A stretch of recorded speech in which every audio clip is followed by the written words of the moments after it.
Hey, home theater friends, thanks for pushing play on the Brightside Home Theater Podcast.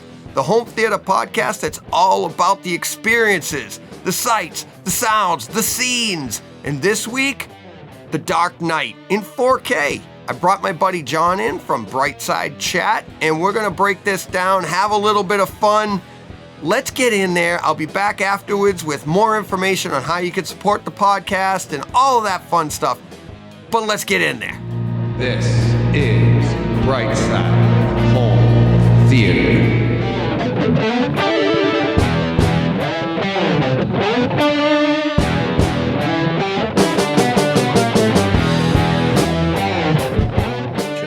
Not till the next show. Yeah, we'll save all that stuff for later.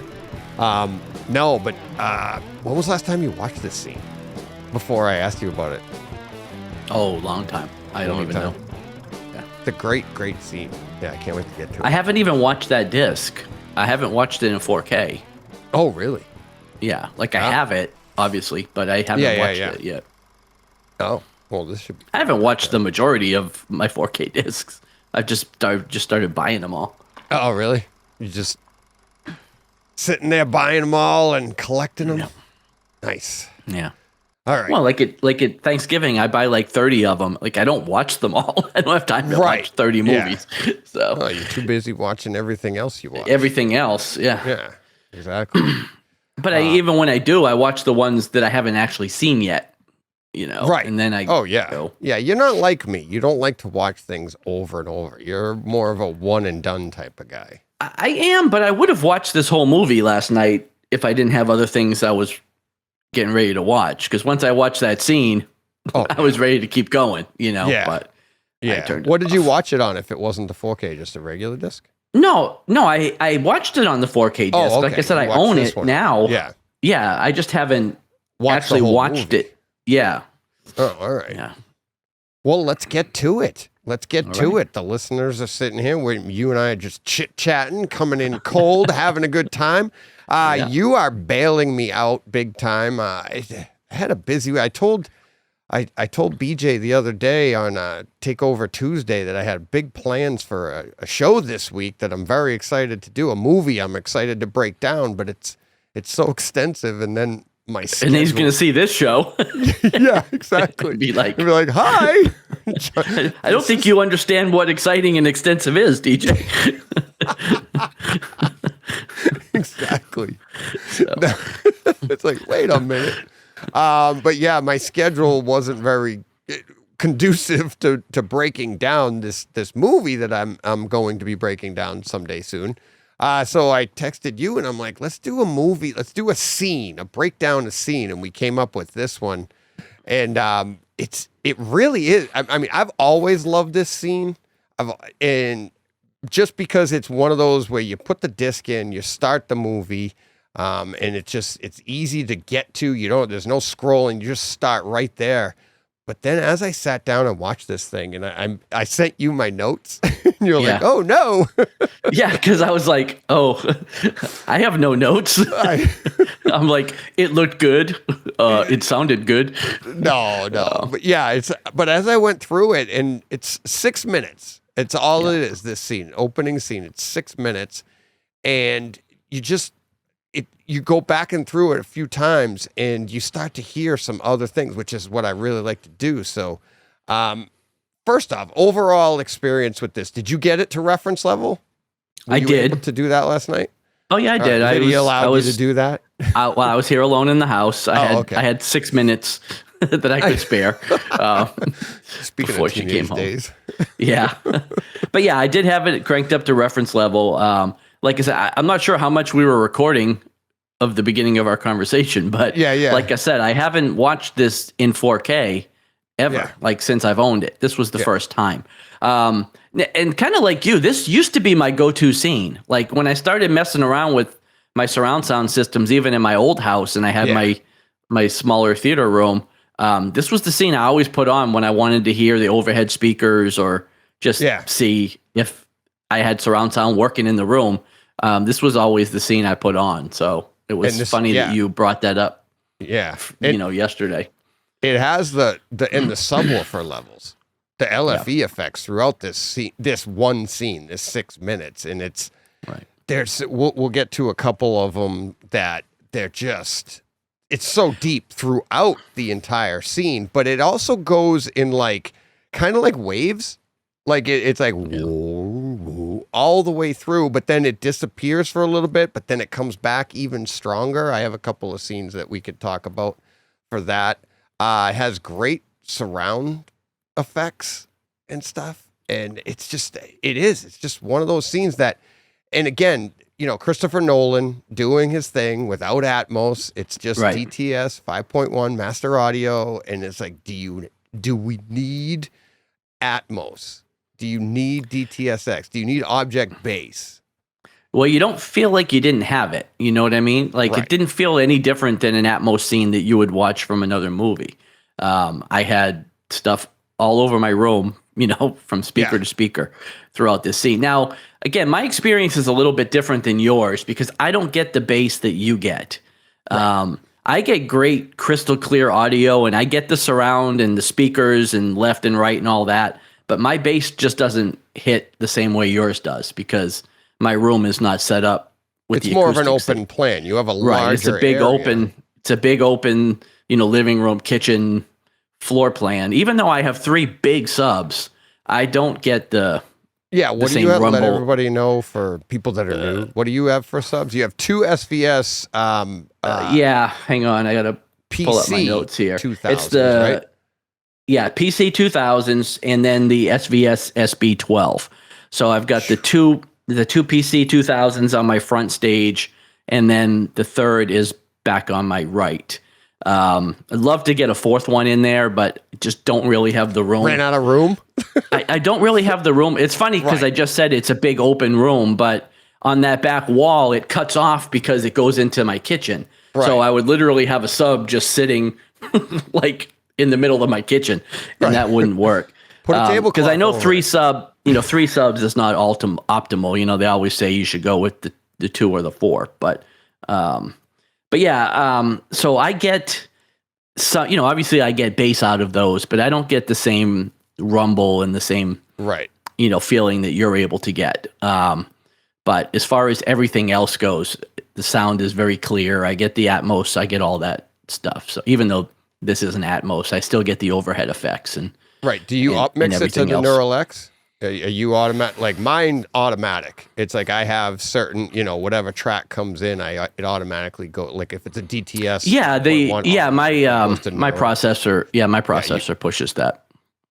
I've got the Denon 6500, and it does all that.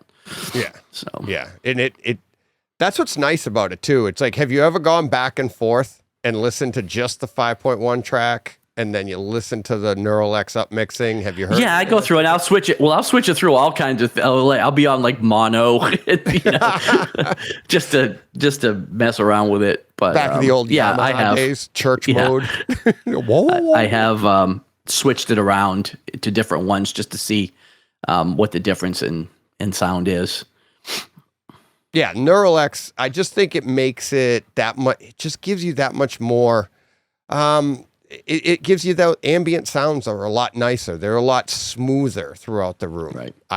That's how I feel it is. And I don't think it actually, I still feel like when I do the just straight 5.1, I still feel like there's some stuff going over us, but it's not as smooth as I think the Neural X and the Dolby Surround actually smooths that stuff out a little bit more, giving you that more of that, object-based sound that's really nice. Right. And you really shouldn't even be noticing your speakers up top unless it's like a helicopter or rain or something. It should really just be an ambient type thing. And that's what we get a lot with this scene. So let's get into the scene. First up, just the way it starts out, it's like I actually have it playing here right now in front of me, and the sound's down, but I'm sitting in my theater and I have it playing. But we start out with just like at 4 seconds, the 4-second mark, we just get that deep bass right away, and it shook my room. How was it for you? Again, loud, but it doesn't shake. For me, it doesn't shake as much as it just kind of gets loud, right. you know? But the detail too, there's also, and now you probably really enjoyed the detail in this. It's like, so there was some back and forth going on when you first start out this scene. It's like you get that bass that comes in, but then it's almost like a shaker, like a weird kind of maraca sound or something, but it's going from left to right. Like you'll hear it a little bit on the left side of the screen, then a little bit on the right side of the screen. But it goes back and forth. And then there's also like a atmospheric sound filling the room too. Do you know what I mean about that? Like you could hear it. Well, yeah, because the visual is like it's like it's coming in through a cloud of smoke or something. You know, the logo is. So it's kind of like the audio representation of that, you know? Right. Yeah. And you can, at reference level, you can really, you can feel the sound. If not in a visceral way, but you just say, whoosh, like you just feel that.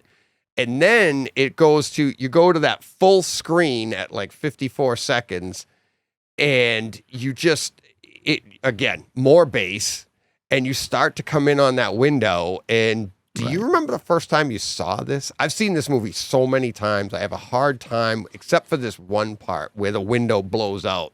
But I remember sitting in the theater and just being like feeling that even in the theater. But now it's so much more is when that window does blow out and the bass that you get out of that. I probably saw it at like the $2 theater. You know what I mean? Like I don't remember having that experience. Like when we were watching this movie, I had, we were taking 7 kids to the movie. So the theater by where my store is now was always like first run movies, and they were like $1 or $1.50 a ticket. So that's where we went. But it was like the old Franklin cinema. We weren't getting,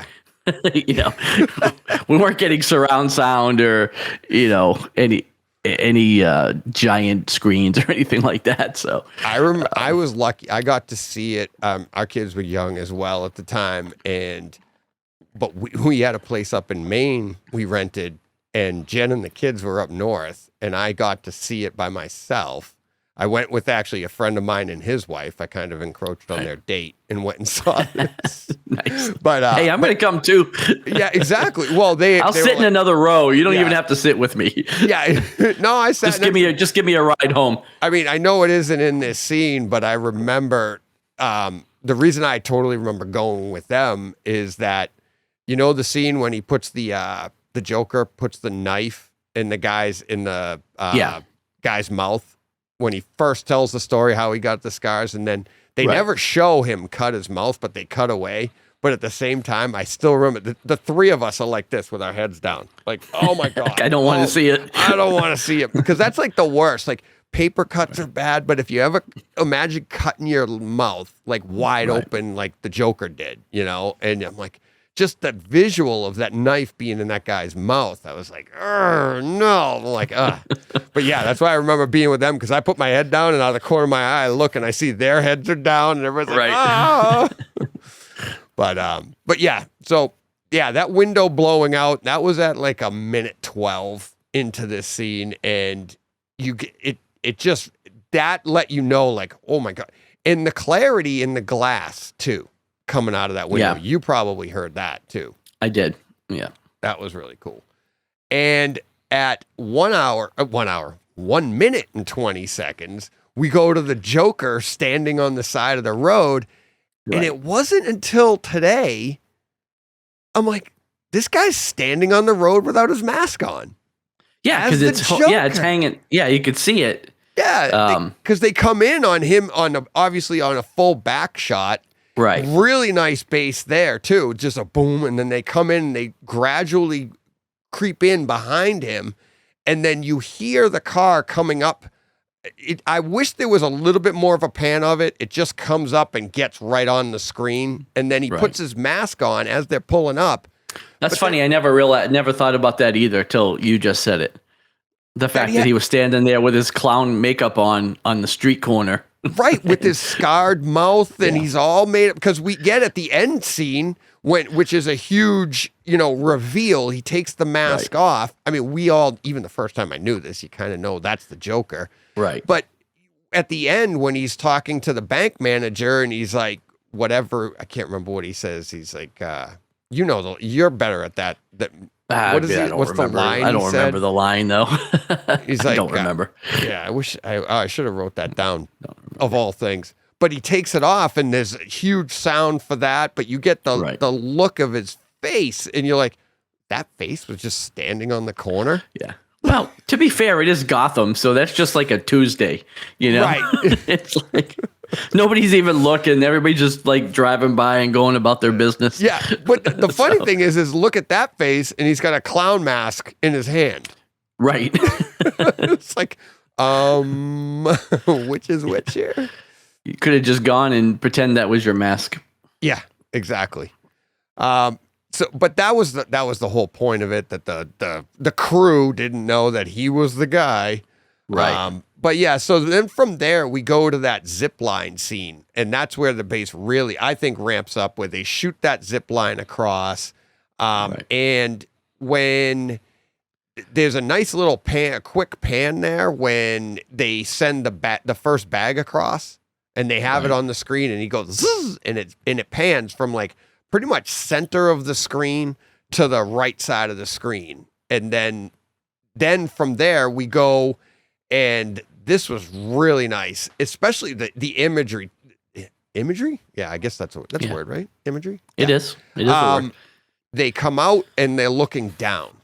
The camera is above the zip line, and you see the guys go, and that looks so nice, especially the giant full screen of this. Yeah, well, and to me, because again, I didn't take notes, so I don't know exactly when this was, but the thing that stands out for me too is the gravel. Like when their feet hit the gravel, and just the sound of the gravel is like so clear. And I don't know why that's always stands out for me every time I watch it, but something about when they hit that, they hit that gravel coming off the line there. It just sounds really great. So there's a lot of, that's one of the reasons I love this scene, is that we all love this scene for the bass. We all love this scene for some of the pans and stuff, but it's the details, exactly like you just said, like that gravel. Also, that when they open the bag and you see the grenades and stuff in the bag, and you hear those little noises. Same with, it's Heath Ledger, but when they get out of the car to go into the bank, you can hear their feet shuffle on the ground. There's so much going on throughout this 6 minutes of sound around your room, and so clear, but yet all the while, you, like we said earlier, you have that undertone of bass going on. You'd think that would drown out some of that clarity of all of that stuff, but it doesn't. Right. And it's funny you mentioned that gravel, because I love that gravel too. And I kept looking at it, and look how nice that gravel looks. Well, and I was going to say the 4K, the image that we're talking all about the sound, but the image there too it's like super, like, I don't know. It feels like you could just reach out and pick up a rock and throw it at somebody. I know. I know. So. And exactly. That gravel was so nice. All right, let's go into a quick little Johnism, step out of home theater for a second. So the first guy gets shot, where he's like, okay, are we all set with the alarm? And he's like, yeah. Right. Do you just die from a shot in the back? Like immediately? Yeah, well, they all did that too, right? Exactly. Because it depends on the movie. Because if he's the hero, he gets like 97 shots and he keeps on rolling around and keeps on going. Exactly. But if it's the bad guy, they get like a shot in the ankle and they're dead. It's like, because you can see the guns aimed down. It's like at his back, and it's just like, boom, and the guy goes, and just collapses. Yep, he just not a sound. Instantly dead. Yep. I'd be like, ow. Yeah, right. Like, what the heck, man? Not even enough. There is a sound later, and I'll get to that, one of the scenes, this is a very nice little detail that I think maybe you hadn't heard before. Maybe you did today, listening to it back and forth. But of course, no scene would be complete if it didn't have a nice open pan of doors that I absolutely love. And when they go into the safe room at like 3 minutes, and they open the door to get into where the safe is, right? And you open the doors, and it's really quick, because the doors, the left door and the right door, open pretty much at the same time, but you hear that boom, boom on either side of your room, and just really, really nice. And this also gets into the image as well. If that once they go into that safe area where the money is, everything turns into like a matrix color that all tinted, green for money. Green. Yeah. And really nice, contrasting the lobby area where you have the nice, you got the warm glow of the sun coming in the windows. You have the wood, there's a lot going on out there. I'm wondering, as I watched it over and over, I'm wondering if Christopher Nolan did this on purpose, but a lot of banks have those lamps, especially in movies with the green tops on them. Yeah, they're called banker's lamp. Right. Yeah, they're called banker's lamp. There are none in the lobby. Right. And it's like, I'm wondering if he was like, no, we can't do that because we're doing green inside the safe. Inside the thing. Yeah, maybe. You know what I mean? Because it would have matched it up, but there was no real green in the lobby area, which I thought that's because, like you said, every time you see it, it's either a library or a bank or something, but it'll have that little green cover on it. Right. All right.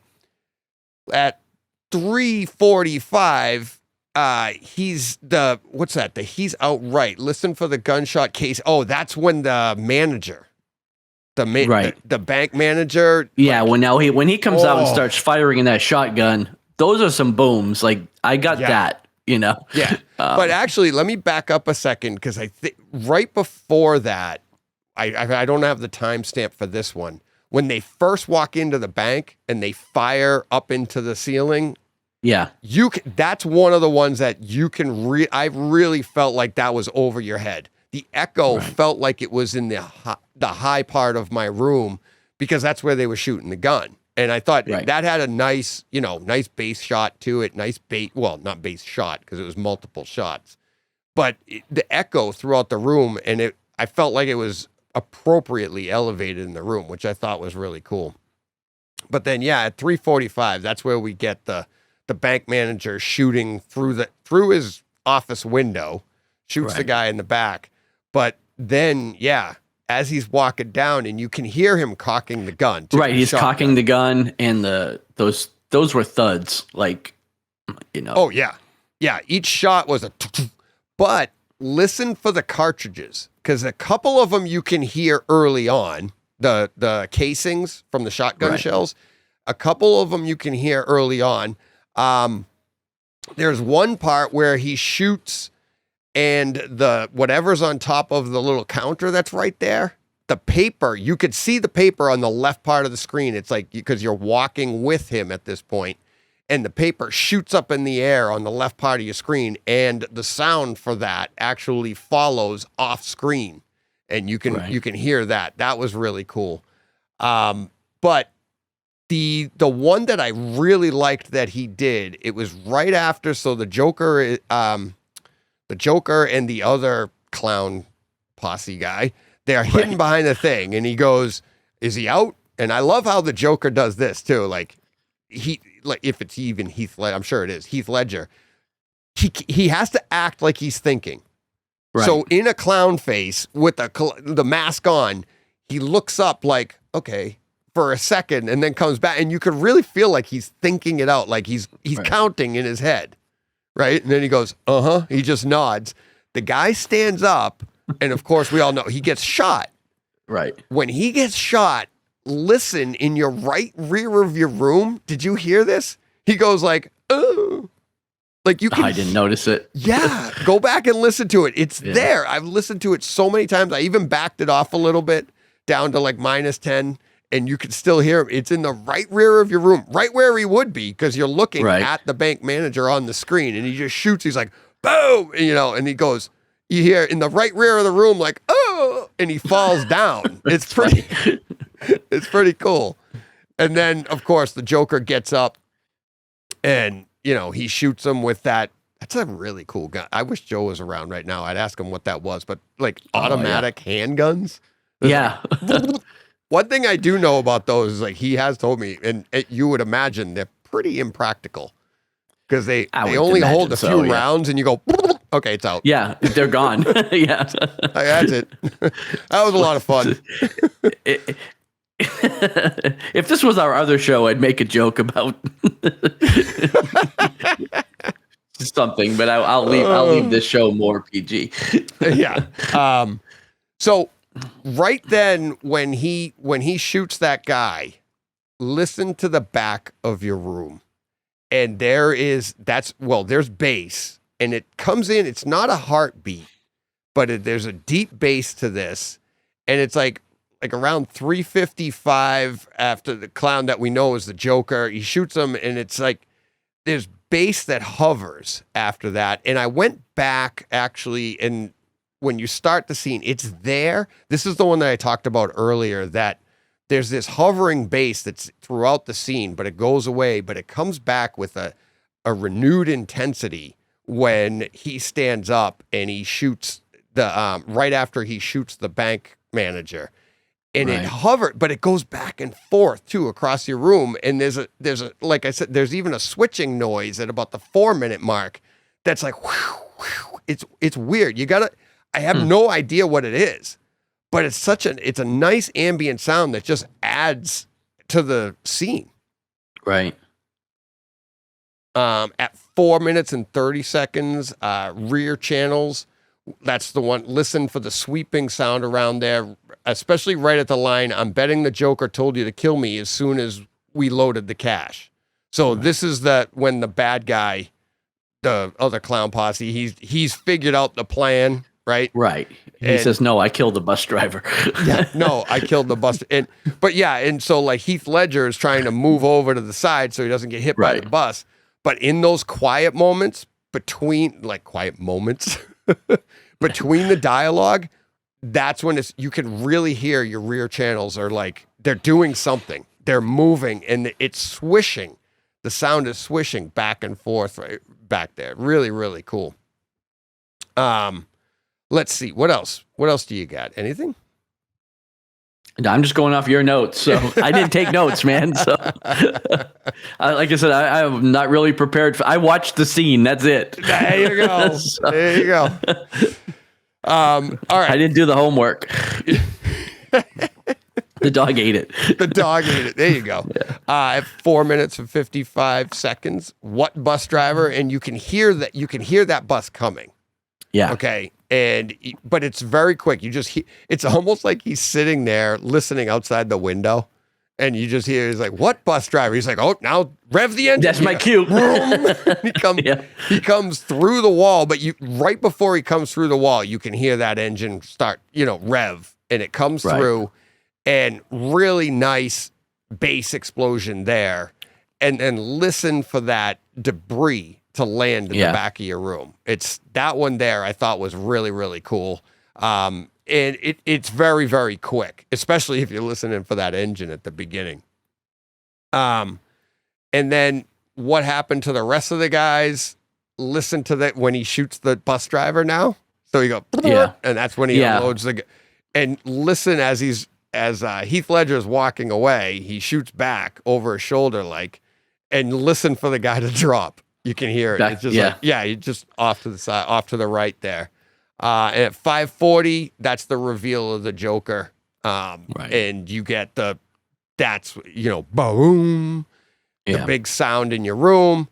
Of course, the bus pulls away. And again, to your point, like we were talking about earlier with the gravel and the bags opening the zippers and all the little tiny super noises. Clear. Like you can hear everything. And then, as the bus pulls away, we're at the 6-minute mark here, and you hear that debris just falling off of the bus. Right. And another Johnism, I'm like, how would they not know to follow the bus with all the dust and crap coming off of it? Right. I guess that falls in line with just another day in Gotham. I was going to say they're all dirty, right? It's Gotham, so. Yeah. But yeah, that's a scene. That is a scene right there that, like you said, it's like it's been a while since I've used it, but I think we kind of take it for granted because it's so. Can you imagine this is considered an older movie now? I know. Well, what year was that? I don't even remember. I'm ballparking it at 08. I haven't looked. Yeah. I haven't even looked. 8 or 9? Yeah. Yeah, 08, 09. I think it was 08. Yeah. I think it was 08. Yeah, it was a while ago. So that was 14 years ago now. Yeah. Yeah. Yeah, because 08 is when I was would have been when I was setting up that room in my previous house. We bought that in July of 08. Okay. And I already had it on Blu-ray by then, so yeah, it had to have come out earlier that year or maybe in 07. So. Yep. 08. The Dark Knight. 08. Just looked it up. Yeah.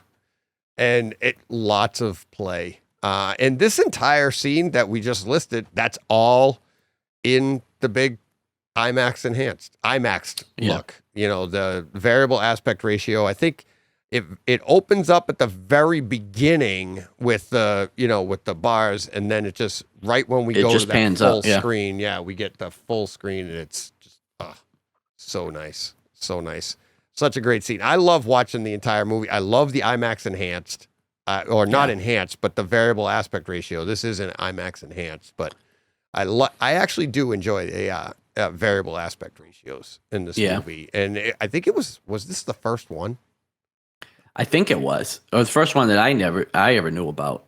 I want to say that I remember when it came out, a lot of people didn't even know it had it, and they were just watching the disc. And I remember I had my brother over.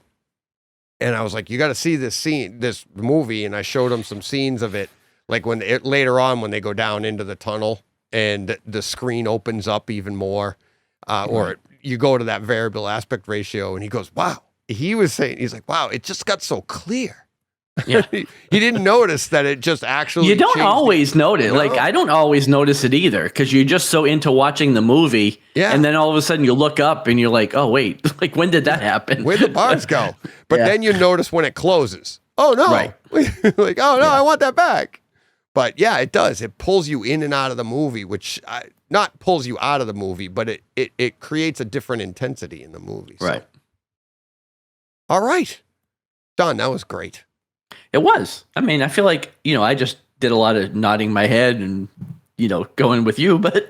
I know. Great. I could have broke this down. I break them down by myself every week, but it's always fun to have you in. It's always fun. And, I mean, I talk to you every week anyways, and we're about to do our Brightside Chat one. So, Yeah. But you bailed me out, buddy, yet again.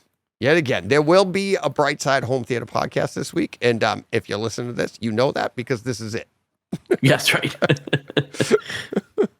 All right. That's right. Let's get out of here. Thanks, John. All right. Oh, no problem. Take care, everyone. Again, thanks to John for helping me out this week. Was a lot of fun.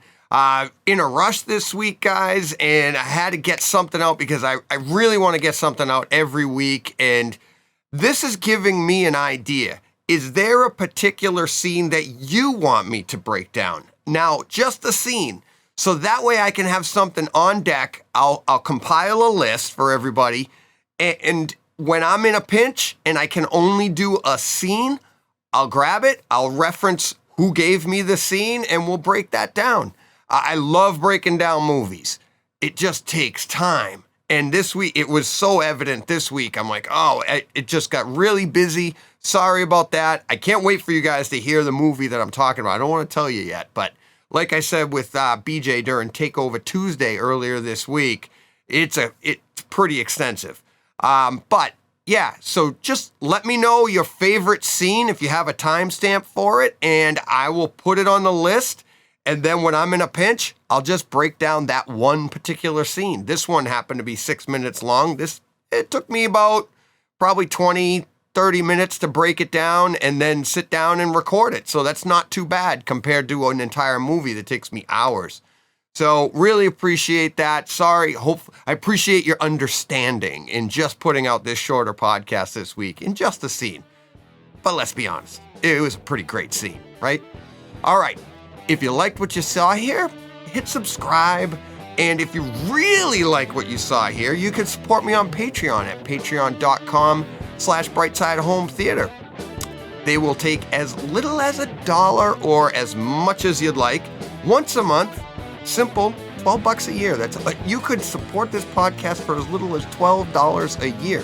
Or you could just put $1 and then cancel next month because you only wanted to give me $1. That's great too. Or you could not give me anything, just support me by following me on Twitter at BrightsideHT or you can email me at brightsidehometheater@gmail.com and support me by, hey, give me ideas for the show, talk to me on Twitter, create conversations. We're having a great time there. So thank you to everybody for all the support that I'm getting. And don't forget, if you want to be on the show, email me, DM me, let me know, and I'll put you on the schedule for Takeover Tuesdays where the listeners are taking over. Great bunch of guests I've already had. I got another great guest coming up next week. Can't wait. These aren't interviews. They're meet and greets. I love meeting the listeners. I love meeting other home theater people that are so passionate like I am. Let's have some fun. Put your name on the list. Don't be shy. I know I've talked to a few of you that are like, no, I couldn't do that. Yes, you could. You can. I'll get you through it. It's not that hard. We just have fun, and then we let other people listen in. It's all it is. So it's like talking in the middle of Walmart, right? We're having a home theater conversation, and all these people are listening to us. The only difference is the people listening to us, they're not rolling their eyes. They're as excited as we are. So don't be shy. Sign up. Let's have some fun. But until next week's Takeover Tuesday, go push play.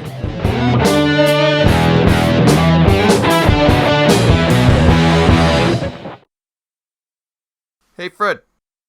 This has been a Hey Fred production with theme music by Jeff Bernhardt and Throne Vault Productions.